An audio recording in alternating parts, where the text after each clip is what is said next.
মাসে দেশের বিভিন্ন স্থানে তাপপ্রবাহ বয়ে গেছে। এমন অবস্থা গত ৭৬ বছরে হয়নি বলে আবহাওয়া অধিদপ্তর জানিয়েছে।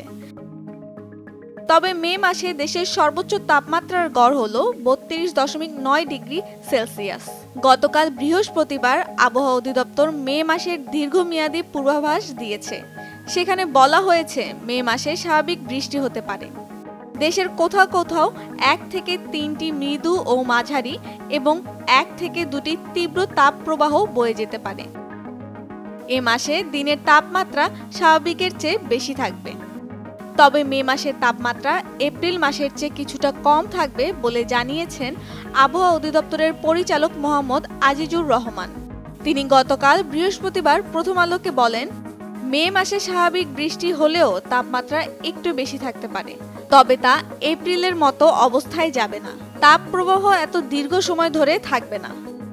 মে মাসে দেশের পশ্চিমাঞ্চলে তাপমাত্রা অন্য অঞ্চলের চেয়ে বেশি থাকতে পারে। বিশেষ করে যশোর, চুয়াডাঙ্গা, পাবনা ও ঝিনাইদহ অঞ্চলে তাপমাত্রা স্বাভাবিকের চেয়ে ৩ থেকে ৫ ডিগ্রি সেলসিয়াস বেশি হওয়ার সম্ভাবনা রয়েছে। ঢাকা বিভাগের মধ্যে টাঙ্গাইল, গোপালগঞ্জ ও মানিকগঞ্জের তাপমাত্রা ১ থেকে ৪ ডিগ্রি সেলসিয়াস বেশি থাকার সম্ভাবনা রয়েছে। এছাড়া ঢাকা মহানগরের তাপমাত্রাও ১ থেকে ৩ ডিগ্রি সেলসিয়াস বেশি থাকবে।